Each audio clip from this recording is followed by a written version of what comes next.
I'll request Caroline Rowett, British Deputy High Commissioner, Chandigarh, to share her perspective on sustainable energy transformation. Caroline has been a career diplomat with over 30 years' experience both overseas in London.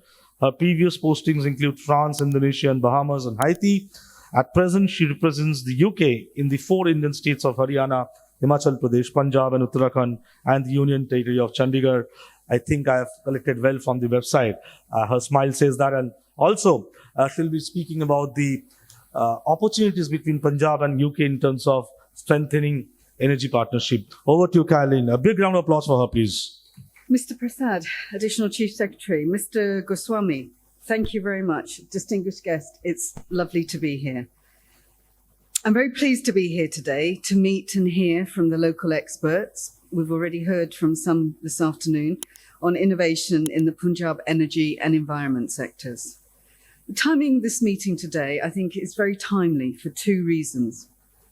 First, we're in the middle of the stubble burning season, with Punjab, Haryana, and Delhi suffering terrible air pollution.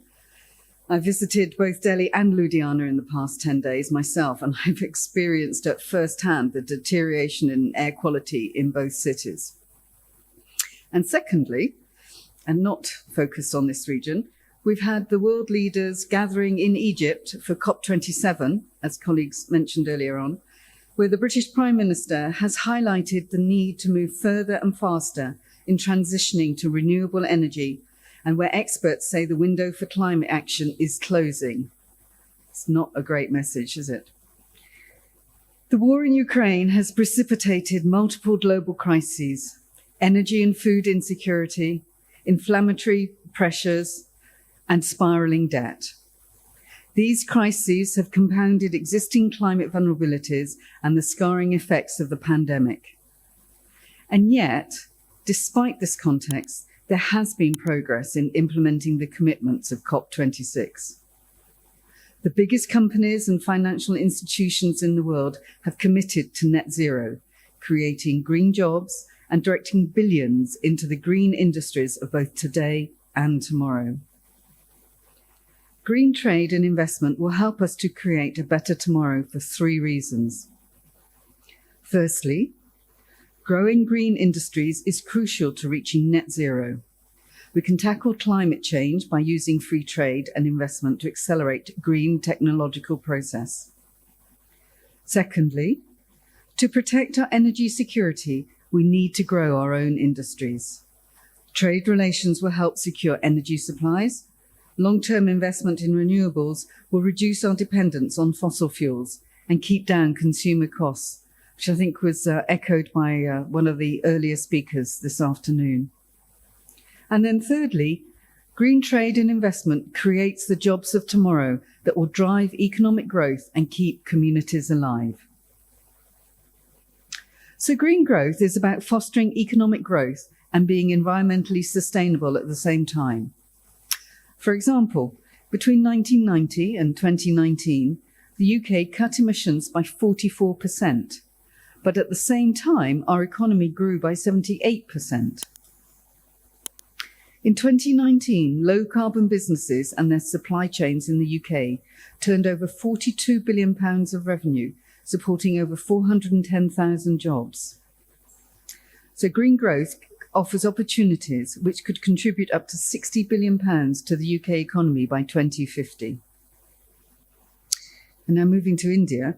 India is a hugely important partner for the UK on the climate change agenda, and more widely actually, but we're talking about climate today, so I'll focus on that. And it will be an essential element of the world's sustainable future. British and Indian scientists, innovators and policymakers are working together to generate tangible solutions to climate change and environmental challenges.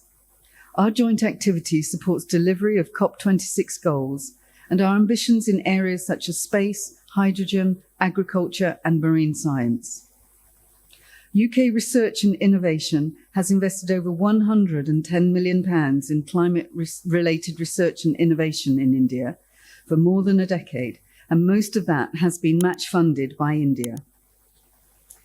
So India itself has made huge strides on climate action, quadrupling wind and solar capacity in the last decade, as well as launching the National Hydrogen Mission and committing to a national target of 500 gigawatts of non-fossil fuel energy capacity by 2030. Here in Punjab, India's food basket, climate change poses grave threats to agricultural production. Experts have suggested that a 1 degree centigrade rise in temperature could reduce crop productivity by 3 to 7%. The degrading soil quality, deterioration of groundwater quality, and polluted rivers are some of the challenges you face here. But these challenges aren't insurmountable, and they can be addressed by a shift towards green solutions. Punjab has joined the Under 2 coalition, becoming the 6th Indian state to be part of this international network of states and regions committed to aligning their climate action plan with the Paris Agreement. The UK has supported a project on city decarbonisation in the state, and we've worked closely with PEDA, who were here earlier on. Just last week, a delegation of senior officials from the High Commission in Delhi visited the Prespol plant in Patiala, which has been funded by the UK's NEEV Fund.